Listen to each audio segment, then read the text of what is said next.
তোমার কি হাল হইল গো ঠাকুর। তোমার ভাষা নিয়ে লোকে লতুন লতুন সুরে গান বাইছে, তোমার কবিতার সাথে নাচ হচ্ছে, গান হচ্ছে, ঢাক ঢোল কাড়া নাকারা গিটার মিটার নিয়ে দমাদম ধমাধম। ইটো নাকি মডার্ন রবীন্দ্রসঙ্গীত, আর ইটোর নাম নাকি কবিতার ব্যান্ড, আর সিটো কিনা 25-এ বসে। দিনু ভট্টাচার্যকে বলেছিলাম, হ্যাঁ তোমরা তো গান মান গাও, তো হচ্ছে কি? দিনু বলেছিল কপিরাইট উঠে গেছে, এখন ওই প্যান প্যানা সুরে না গাইলেও চলবে।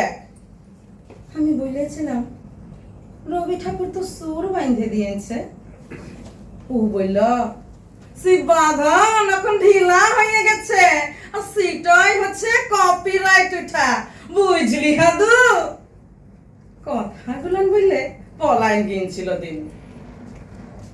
গো ঠাকুর, অমন সন্দেহর কথায় কেওড়া হচ্ছে, কাওয়ালি মুজরা হচ্ছে, কিছুই বলবে নাই নাকি? দেখতেই রয়ে যাবে, ওদের ঘাড় মটকাই ছিল কেনে? মানুষ চেঁচায় মুচ্ছে চলবেক নাই, চলবেক নাই, আর তুমি মুখে কুলু বাইটে বসে দিবে।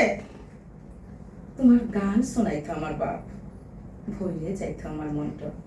আর এখন তোমার গানে ডিস্কো হচ্ছে ঝিনচা কাচাক।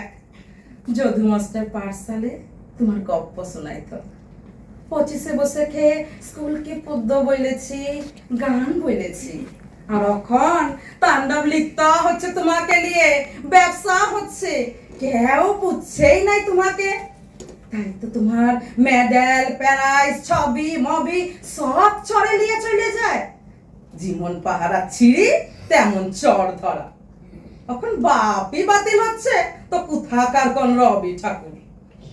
গুরুদেব গো, তোমার গান লোকে ভুলতে পারে, তোমার মেডেল চড় নিতে পারে, কিন্তু বুকের যে সিন্দুকটায় তোমাকে রাইখেছি, সেখান হতে চুরি করার সাধ্যি চরের বাপের ওলাই গো, চরের বাপের ওলাই, চরের বাপের ওলাই গো, চরের বাপের ওলাই।